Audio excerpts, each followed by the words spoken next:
पुनर्जन्म होता है या नहीं? इस प्रश्न का उत्तर हाँ या ना में देने से बेहतर होगा कि हम इसको समझें कि पुनर्जन्म क्या है।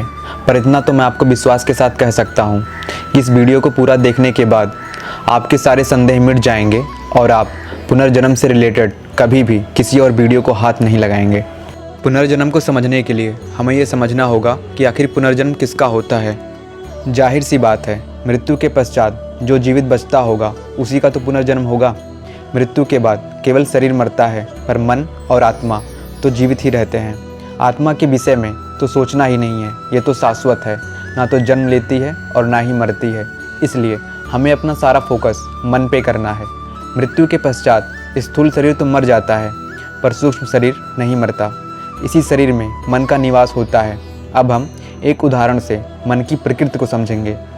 अभी आपका मन गुलाब जामुन खाने को कह रहा है, यह आपकी इच्छा है और आपने गुलाब जामुन खा लिया तो कुछ समय के लिए इस इच्छा से आप मुक्त हो गए। पर क्या अब जीवन में कभी भी आपकी इच्छा गुलाब जामुन खाने की नहीं होगी? नहीं, ऐसा नहीं है। थोड़े समय पश्चात, हो सकता है 15 दिन, 1 महीने या 1 साल बाद, फिर यही इच्छा आपके मन के भीतर पुनः जन्म लेगी कि मुझे गुलाब जामुन खाना है और आप फिर गुलाब जामुन खा लेंगे और कुछ समय के लिए मन गुलाब जामुन खाने की इच्छा से मुक्त हो जाएगा। पर क्या मन इस बार फिर जीवन भर के लिए गुलाब जामुन खाने की इच्छा से मुक्त हो गया? नहीं। एक बार फिर कुछ समय पश्चात मन के भीतर गुलाब जामुन खाने की यही इच्छा फिर से जन्म लेगी। तो आपने देखा ना कि कैसे हमारे मन के भीतर एक ही इच्छा पुनर्जन्म लेती रहती है।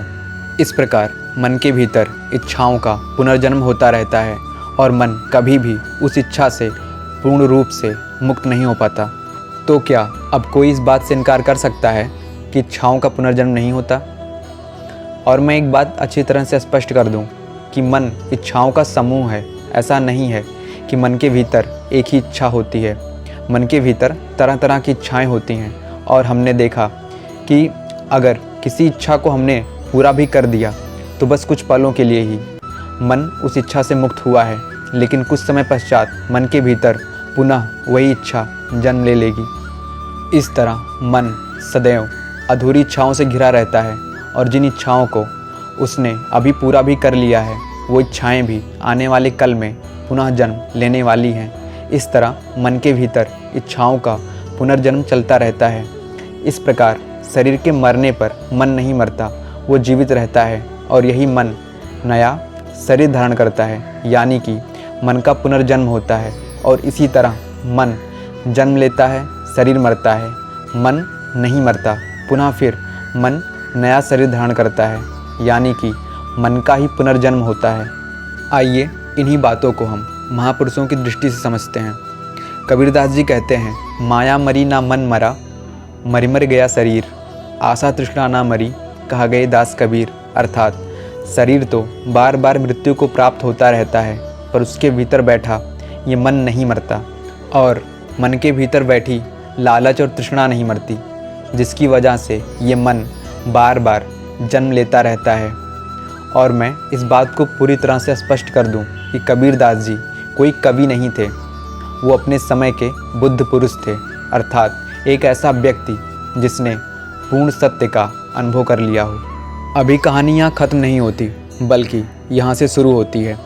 अभी हमने जाना कि मन का बार बार पुनर्जन्म होता रहता है। हम नए नए शरीर को धारण करके आते रहते हैं, पर इससे बाहर निकलने का मार्ग क्या है? क्या हम सदा के लिए इसी लूप में, इसी चक्र में फंसे रहेंगे या इस जन्म मृत्यु के चक्र से बाहर निकलने का कोई मार्ग भी है? घबराने की कोई बात नहीं है। हमारे देश की महान आत्माओं ने इस राज से भी पर्दा उठा दिया है। तो चलिए उन्हीं की दृष्टि से समझते हैं।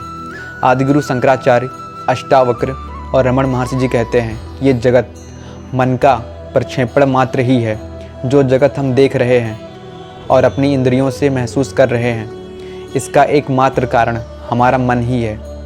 मन ही जगत को उत्पन्न कर रहा है और मन के लीन होते ही जगत भी लीन हो जाता है।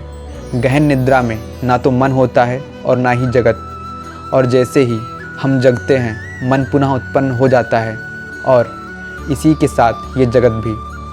हम स्वप्न देख रहे थे इस सत्य का एहसास हमें स्वप्न टूटने के पश्चात ही होता है।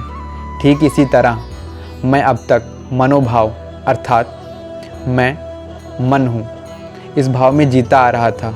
इस ज्ञान का अनुभव हमें आत्म साक्षात्कार होने के बाद ही होता है। हम जब तक मनोभाव में हैं अर्थात मैं मन हूँ, तब तक हमें यही सत्य प्रतीत होगा कि मन ही सत्य है और ये जगत ही सत्य है। मन के द्वारा प्रक्षेपित ये जगत ही सत्य प्रतीत होगा जब तक हमें आत्म साक्षात्कार नहीं होता। और जब हमें आत्म साक्षात्कार हो जाता है अर्थात हम अपने सच्चे स्वरूप का अनुभव कर लेते हैं, तब हमें ये ज्ञान होता है और अपनी मूर्खता पे हंसी आती है कि जिस चीज़ के लिए मैं हाय हाय कर रहा था वो तो मैं था ही नहीं, वो तो झूठा मैं था और उसकी ही झूठी सृष्टि थी। मैं तो सत्य चित्त आनंद हूँ, यहाँ तो बस मेरा ही अस्तित्व है। मैं नासवान हूँ, मैं अजन्मा हूँ, मैं अभय हूँ, मैं शाश्वत हूँ। और जब हमें ये अनुभव हो जाता है उसी पल उसी क्षण मन का नाश हो जाता है। मन सदा सर्वदा के लिए लीन हो जाता है और मन के साथ ही ये जगत भी लीन हो जाता है अर्थात सारा ज्ञान सारा भ्रम दूर हो जाता है।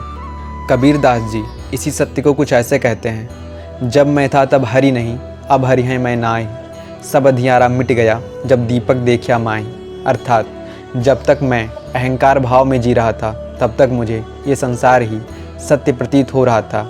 पर जब मुझे ईश्वर अर्थात अपने सच्चे स्वरूप का अनुभव प्राप्त हुआ तो मेरे झूठे में अर्थात अहंकार का नाश हो गया और सारा ज्ञान और सारा भ्रम दूर हो गया। मैं एक बात अच्छे से स्पष्ट कर देना चाहता हूँ कि जगत के लीन हो जाने का मतलब ये बिल्कुल मत समझिएगा कि जगत गायब हो जाता है। इसका आशय ये है कि सारे बंधन कट जाते हैं और मैं और मेरा का भाव खत्म हो जाता है, सारा ज्ञान नष्ट हो जाता है। जब भगवान बुद्ध को संबोधि प्राप्त हुई तो उनके लिए सारा जगत गायब नहीं हुआ बल्कि सारे भ्रम दूर हो गए, सारा ज्ञान नष्ट हो गया और झूठा मैं अर्थात अहंकार का नाश हुआ। और इस अहंकार ने जो झूठी सृष्टि रची थी मैं और मेरे की, उसका नाश हुआ। इस प्रकार अब जब मन ही नहीं बचा अर्थात मन के भीतर बैठे लालच और तृष्णा का नाश हो गया तो अब किसका पुनर्जन्म होगा। इस प्रकार जो बुद्ध पुरुष हैं अर्थात जिन्होंने पूर्ण सत्य को जान लिया है, जिन्होंने अपने सच्चे स्वरूप का अनुभव कर लिया है, बस उन्हीं का पुनर्जन्म नहीं होता, बाकी सभी लोगों का पुनर्जन्म होता है, क्योंकि इनका मन अभी जीवित है और इनके मन के भीतर बैठी लालच और तृष्णा भी जीवित है।